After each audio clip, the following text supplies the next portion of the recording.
Last part में हमने देखा था कि यूयू ने एलेक्स को फाइट के लिए चैलेंज कर दिया था, जिस फाइट को देखने के लिए काफी लोग आए थे। लेकिन एलेक्स यूयू पर भारी पड़ रहा था, तो यूयू ने एलेक्स को उसके डोमेन में फंसा लिया था। लेकिन एलेक्स रीइंकार्नेशन टेक्निक की वजह से बच गया था, जिसके बाद उसने यूयू को बहुत जख्मी कर दिया था। तो सेलेस्टियल क्लैन के ट्रू गॉड के लीडर ने रूबी को हेवनली फेट स्टोन की पावर यूयू को देने के लिए कहा था। तो रूबी ने ना चाहते हुए भी यूयू को अपने साथ मर्ज करके उसे हेवनली फेट स्टोन की पावर दे दी थी। लेकिन इसके बावजूद भी एलेक्स ने उसे हरा दिया था। तो रूबी अपने क्लैन का नाम बचाने के लिए एलेक्स को रोकने की कोशिश करती है, पर एलेक्स यूयू में से हेवनली फेट स्टोन निकालकर अपना सिंहासन बना के सबसे कहता है कि जिसमें हिम्मत है वो मुझसे ये हेवनली फेट स्टोन छीन लो। अब आगे तो एपिसोड 149 की शुरुआत में हम देखते हैं कि उस जगह पर सेलेस्टियल क्लैन की दूसरी हेवनली डाइटी की आवाज आती है, जो एलेक्स पर अपनी स्पिरिचुअल स्वॉर्ड से अटैक करते हुए उससे कहती है कि रूबी को छोड़ दो और यूयू का हेवनली फेट स्टोन भी वापस लौटा दो। ये सुन के एलेक्स अपने गोल्डन विंग्स का एक फेदर तोड़ के उसे एक आर्टिफैक्ट में बदल देता है, जिसके बाद वो उसकी मदद से उस हेवनली डाइटी की स्वॉर्ड को डिस्ट्रॉय कर देता है। अब एलेक्स अपने सिंहासन को वापस जमीन में दफन करके रूबी को गोल्डन फर्नेस से निकाल के उसके पास आता है। तो रूबी एलेक्स से कहती है कि ये प्रॉब्लम यहाँ पर खत्म नहीं होगी। इधर सेलेस्टियल क्लैन का ट्रू गॉड लीडर अपने लोगों से कहता है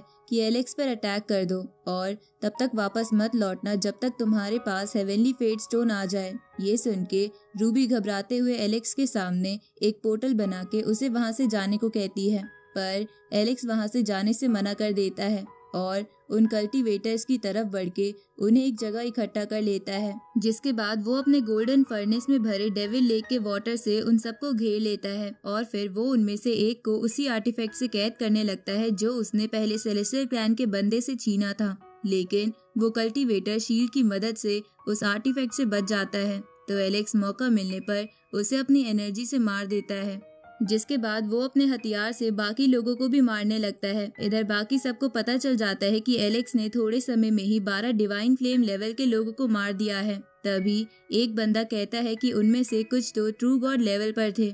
ये सुन के सेकंड बॉडी हैरान हो जाती है। इस तरफ 5 कल्टीवेटर्स मिलके एक साथ एलेक्स पर स्वॉर्ड से अटैक करते हैं, जिसे देखकर एलेक्स बोलता है कि तुम्हारे क्लैन ने बहुत बड़े बड़े गुनाह करे हैं। इसलिए एलेक्स उन लोगों पर उसी तालिस्मान का इस्तेमाल करता है जो एलेक्स को यूलन से मिला था।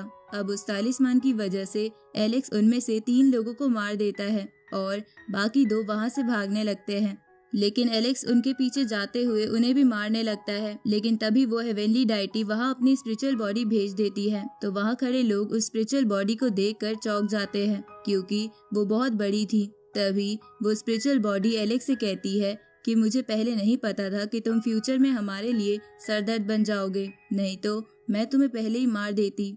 लेकिन अभी भी ज्यादा समय नहीं बीता है। असल में ये हेवनली डाइटी एलेक्स से लोअर वर्ल्ड में मिली थी। इधर एलेक्स उस हेवनली डाइटी की स्पिरिचुअल बॉडी से भी नहीं डरता और उसकी ओर बढ़ने लगता है, जिसे देखकर कुछ लोग बातें करने लगते हैं कि ये लड़का तो बहुत स्ट्रांग है, पर लगता है आज ये मर जाएगा क्योंकि ये एक हेवनली डाइटी से पंगा ले रहा है। उसी वक्त डाउलिन अपने डोजो में से स्पिरिचुअल हैंड भेजकर उस हेवनली डाइटी की बॉडी को दूर फेंक देता है। तो ये देखकर एलेक्स खुश हो जाता है कि उसके टीचर उसकी मदद करने के लिए यहाँ आ गए हैं। इधर लोग ये देखकर बोलने लगते हैं कि अभी अभी एक हेवनली डाइटी की स्पिरिचुअल बॉडी को किसी ने दूर फेंक दिया। लगता है इस डोजो के सभी लोग बहुत खतरनाक है और भले ही इस डोजो का पास थोड़ा खराब है, लेकिन लगता है ये फ्यूचर में बहुत ऊपर जाएगा।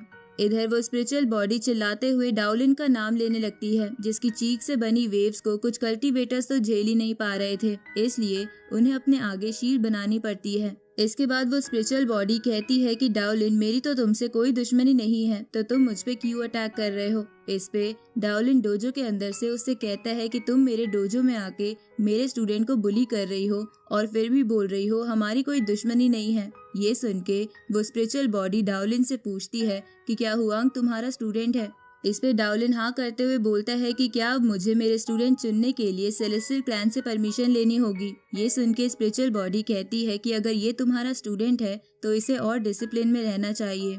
इस पे डाउलिन कहता है कि मेरे स्टूडेंट का मामला मेरे डोजो का मामला है, इसमें तुम बोलने वाली कोई नहीं होती हो। ये सुन के वो स्पिरिचुअल बॉडी डाउलिन से कहती है कि भूलो मत कि टेक्निक्स जो तुम जानते हो वो सेलेस्टियल क्लैन की है, इस पे डाउलिन बोलता है कि क्या तुम्हें याद नहीं कि मैंने वो चुराई थी, और तुम्हें शायद ये भी पता होगा कि मैंने ऐसा क्यों किया था। इधर ये सुन के एलेक्स सोचता है कि डाउलिन की ऐसी क्या मजबूरी रही होगी जो उसने अपने टीचर के यहाँ से ही चोरी की थी। इधर सेकंड बॉडी को फेंगजी बताती है कि मैंने अपने एल्डर से सुना था डाउलिन के दिल में अभी भी ये मेमोरी है। इसके बाद फेंगजी उस मेमोरी के बारे में बताती है कि जब सुप्रीम डोजो पर अटैक हुआ था तो डाउलिन गोल्ड कंडेंसेशन सेक्ट, तियानजियान एकेडमी और सेलेस्टियल क्लैन से मदद मांगने गया था, लेकिन किसी ने भी उसकी मदद नहीं करी थी, बल्कि सेलेस्टियल क्लैन ने तो एक क्लोज फ्रेंड होने के बाद भी डाउलिन को पैलेस के अंदर तक नहीं घुसने दिया था। इसलिए डाउलिन ने भी तभी कसम खा ली थी कि जब भी ये सब क्लैन मुसीबत में होंगे तो वो भी उनकी मदद नहीं करेगा। अब ये सब जान के एलेक्स कहता है कि इसे चोरी नहीं बोलते, बल्कि ये तो बदला है जो डाउलिन ने सेलेस्टियल क्लैन से लिया था। साथ ही एलेक्स को यकीन नहीं आ रहा था कि डाउलिन ने खुद झुककर सब क्लैन से मदद मांगी थी, इसलिए वो अपने मन में बोलता है कि अगर डाउलिन की जगह मैं होता तो मैं तो इन सब क्लैंस को एक एक करके खत्म कर देता। तो इस तरफ डाउलिन स्पिरिचुअल बॉडी को फिर से दूर फेंक देता है, पर उसी वक्त वहाँ सेलेस्टियल क्लैन का प्रोटेक्टर आ जाता है, जिसे देखकर एलेक्स कहता है कि ये बुड्ढा यहाँ आ गया और इसके हॉर्न्स फिर से उग गए। इधर वो प्रोटेक्टर डाउलिन से कहता है कि क्या तुम सेलेस्टियल क्लैन के साथ एक वॉर स्टार्ट करना चाहते हो, लेकिन तुम मेरी स्ट्रेंथ के सामने टिकोगे कैसे, तुम तो बस 2 ही हो। इस पे डाउलिन कहता है कि मैं तो लड़ लूंगा, पर क्या आप में लड़ने का दम है। ये सुन के प्रोटेक्टर बोलता है कि तुम्हारा घमंड बढ़ते ही जा रहा है। इस पे डाउलिन कहता है कि हुआंग एक जूनियर है, इसलिए जूनियर की फाइट में ट्रू गॉड या हेवनली डाइटी लेवल के कल्टीवेटर का कोई मतलब नहीं था, इसलिए इन सब की शुरुआत आपने करी है, लेकिन अब मैं आपको अपनी मर्जी नहीं चलाने दूंगा। इस पे वो प्रोटेक्टर डाउलिन से कहता है कि मैं बात नहीं करना चाहता, तुम बस इतना बताओ कि क्या तुम हुआंग को मेरे हवाले करोगे। इस पे डाउलिन मना कर देता है, तो वो प्रोटेक्टर कहता है कि ठीक है, तुम अपने स्टूडेंट को खुद ही सुधार लेना, लेकिन कम से कम वो हेवनली फेट स्टोन तो वापस दे दो। इस पे डाउलिन कहता है कि मेरे स्टूडेंट ने बैटल जीती है और हेवनली फेट स्टोन उसका रिवॉर्ड है। ये सुन के वो प्रोटेक्टर बोलता है कि लगता है अब तो वॉर ही एक लौता रास्ता बचा है। इस पे डाउलिन बोलता है कि मैं तो फाइट करने के लिए तैयार हूँ, पर आप बूढ़े हो गए हो, क्या आप लड़ पाओगे। इस पे वो प्रोटेक्टर इटर्नल होली लिक्विड बाहर निकालते हुए डाउलिन से कहता है कि तुम्हें मेरी चिंता करने की जरूरत नहीं है, मैं अपनी पूरी फोर्स से लड़ सकता हूँ। इसके बाद वो प्रोटेक्टर इस लिक्विड को अपनी कॉन्शियसनेस में डाल लेता है, जिसकी वजह से उसकी ताकत बढ़ जाती है। इधर एलेक्स डाउलिन से कहता है कि आप सावधान रहना। इस पे डाउलिन कहता है कि तुम चिंता मत करो। दूसरी तरफ वो हेवनली डाइटी की स्पिरिचुअल बॉडी एलेक्स के करीब एक डीमन सीड भेजती है, क्योंकि उसे लग रहा था कि अगर डाउलिन से प्रोटेक्टर हार गए तो ये डीमन सीड एलेक्स की बॉडी में जाकर उसे मार देगा। लेकिन डाउलिन सही समय पर एलेक्स को बचा लेता है, जिसके बाद वो अपने स्पिरिचुअल हैंड से उस बॉडी का गला पकड़ लेता है, तो वो प्रोटेक्टर से मदद मांगने लगती है, लेकिन डाउलिन उसे भी साइड कर देता है और उस स्पिरिचुअल बॉडी को खत्म कर देता है। तो ये देखकर वो प्रोटेक्टर डाउलिन से गुस्से में बोलता है कि तुम अपनी लिमिट से बहुत ज्यादा आगे बढ़ गए हो। इसके बाद वो प्रोटेक्टर वहाँ अपना ऑरा फैलाने लगता है, जिसे देखकर डाउलिन बोलता है कि लगता है एटर्नल होली लिक्विड बहुत पावरफुल है, तो चलो इसी बहाने मैं अपनी 89 स्किल्स की टेस्टिंग कर लूंगा। अब डाउलिन ये बोल के अपनी 89 स्किल्स एक्टिवेट कर देता है, जिसके बाद वहाँ एक ड्रैगन, एक गोल्डन बर्ड और एक फीनिक्स की स्पिरिट आ जाती है, जिसे देखकर वो प्रोटेक्टर उन पे अपने एक हॉर्न का इस्तेमाल करता है, लेकिन उस हॉर्न को वो ड्रैगन पकड़ लेता है और बाकी दोनों बर्ड स्पिरिट लगातार उस पे अटैक करके उसे खत्म कर देती है। तो ये देखकर वो प्रोटेक्टर अपने दूसरे हॉर्न से उस ड्रैगन पे अटैक करके वहाँ से भाग जाता है, तो ड्रैगन उस हॉर्न को भी तबाह कर देता है। जिसके बाद डाउलिन गुस्से में बोलता है कि अब कौन मेरे डोजो को चैलेंज करना चाहता है और कौन मुझे मेरे नाम से बुलाना चाहता है। आज मैं दुनिया को बता दूंगा कि हुआंग मेरे डोजो का वंशज है, इसलिए मैं उसे किसी भी मुसीबत से बचाऊंगा। ये सुन के एलेक्स पहली बार डाउलिन को टीचर बोलते हुए कहता है कि मैं आपका ये फेवर जरूर उतारूंगा। तभी डाउलिन कहता है कि मैं किसी भी वेनरेबल और डिवाइन फ्लेम लेवल के कल्टीवेटर को इनवाइट करता हूँ कि वो हुआंग पर अटैक कर सकते हैं, लेकिन अगर किसी और ने उस पर अटैक किया तो मैं उसे नहीं छोड़ूंगा और उसके क्लैन को भी तबाह कर दूंगा।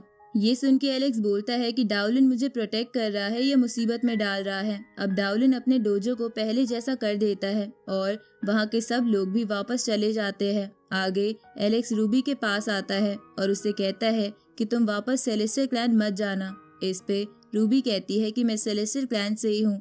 इसलिए मैं किसी भी कीमत पर उसे तो नहीं छोड़ सकती। ये सुन के एलेक्स उससे कहता है कि मगर वो लोग तुम्हें हर्ट कर सकते हैं क्योंकि तुमने मुझ पे अटैक नहीं किया। ये सुन के रूबी कहती है कि तुम चिंता मत करो, सेलेस्टियल क्लैन में कुछ एल्डर्स और कुछ हेवनली डाइटी बहुत दयालु है जो मुझे कुछ नहीं होने देंगे।